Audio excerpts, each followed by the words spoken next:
আসসালামু আলাইকুম রহমতুল্লাহ।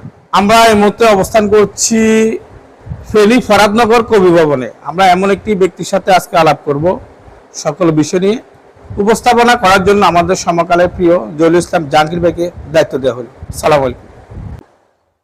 আর আমি আপনাদের ফরহাদনগরে ফেনীতে গেস্ট হয়ে এসে আজকে 2 দিন।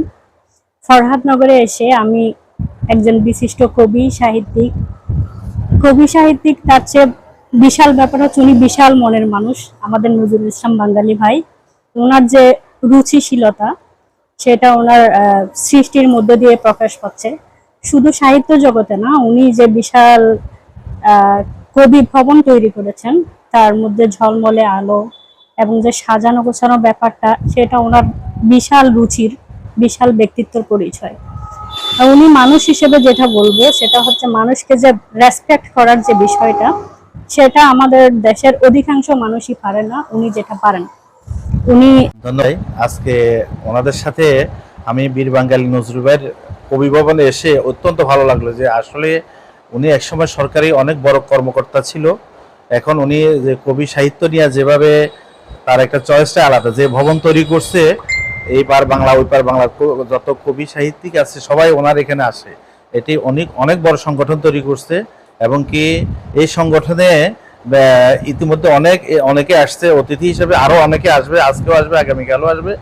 এই জন্য ওনার চয়েস যেভাবে উনি ওনার সাম্রাজ্যটা তৈরি করছে, খুবই সুন্দর একটা সাম্রাজ্য তৈরি করছে।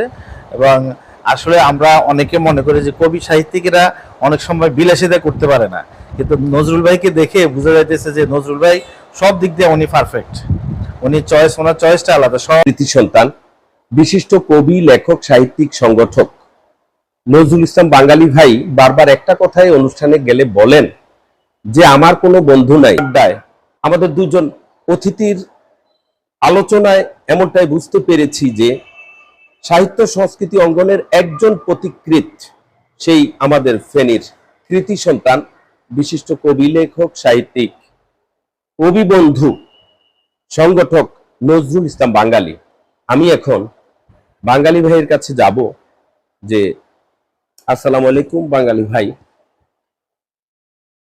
একাধিক অনুষ্ঠান হয়েছে, 8 দেশের কবি সাহিত্যিক লেখকরা এখানে এসেছে, বাংলাদেশের এমন কোন কবি উপস্থাপন করবেন?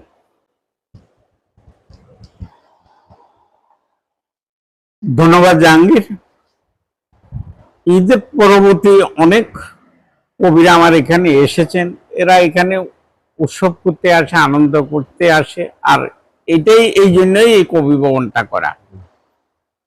এই ভবনটা করা শুধু কবিদের একটা বেড়ানোর উদ্দেশ্যে। এখানে পাশে কবি ভবনের একটা লাইব্রেরি আছে, অনেক বই আছে সেখানে।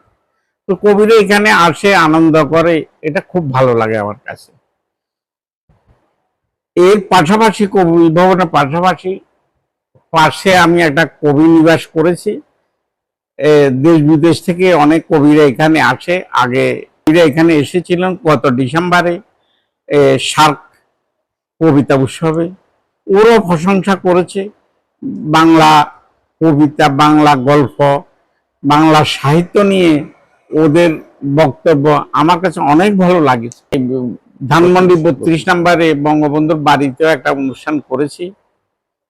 আমি চাইছি বাংলা সাহিত্যের জন্য বঙ্গবন্ধুর যে অবদান, সেটা আমি নতুন প্রজন্মের কাছে আমি তুলে ধরছি। কারণ যে ব্যক্তির জন্য একটা স্বাধীন বাংলা দেশ এবং বাংলা ভাষা পেয়েছি, আমি চাই নতুন প্রজন্মের নিকট বঙ্গবন্ধুকে তুলে ধরা।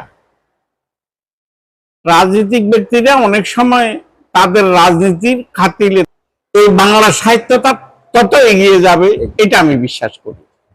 আর সেই জন্যই আমি চাই যে ঢাকায় একটা জাতীয় কবি ভবন হোক।